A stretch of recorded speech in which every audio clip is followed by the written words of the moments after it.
I'm with Stormont, Dundas, South Glengarry MPP Jim McDonell in his office. Jim, you're about to face the nurses' protest and their petition of over 3,000 signatures. Do you think it's remarkable that that many signatures have been collected over this issue? Well, I think it's an issue on both sides of the spectrum, and I mean, there's no question that we have to provide services in both languages over all shifts. But on the other hand, you have to be fair, and you have to look at what's setting a requirement and making sure that the community is well served by the hospital, both healthcare point of view and economically. Does it put a lot of stress on you to have this sort of language divide causing a lot of friction with the local hospital, because it's really caused quite a bit of controversy? Well, I think no matter where you are in the community, I think what you have to do is look at making sure we have the top healthcare, and this does detract from it. A conversation like this always causes some disruption, but it's not always bad. Sometimes I think in a case like this, you have to put it out in the open, have people talk about it, and come up with a proper solution.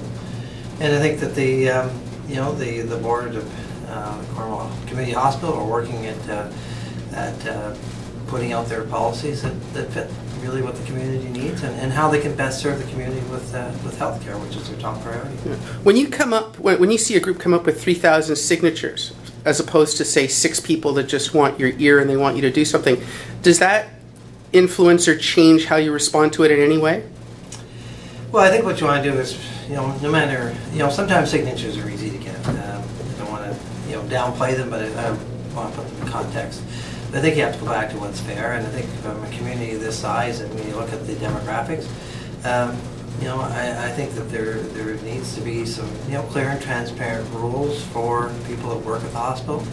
I think we're starting to see that. I've seen a few changes myself so far, and I think that we need to make sure that, if we're in any way taking away from the healthcare or driving up the cost so we can't afford certain services here, I don't think that's in anybody's interest.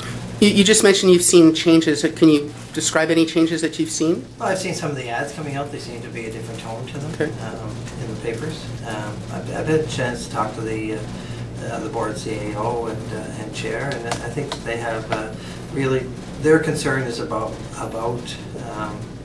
trying to work with the community the best way they can. I think that maybe there's some,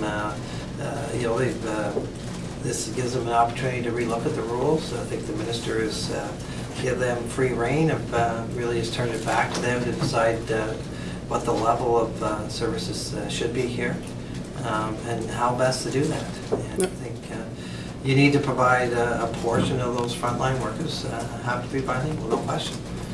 They have to, looking at the level of bilingualism required. We have a lot of good schools here that are teaching both sides, both languages. We want to make sure that we don't set the levels too high that it discourages many of those children that are learning a second language to getting the job. I mean, if they're capable of doing the job, they should be allowed to do it. And last question.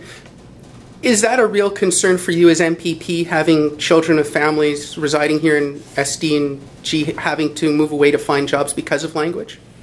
Well, it would be a concern of anybody, not just me, but I think it's one of my issues is really making this area a place where our children can come back and work. And not only that, if we're going to grow and prosper, we're going to attract people from other areas. And to do that, you need state-of-the-art education and health institutions. As far as all the other things go along with it, whether it be recreation, great jobs.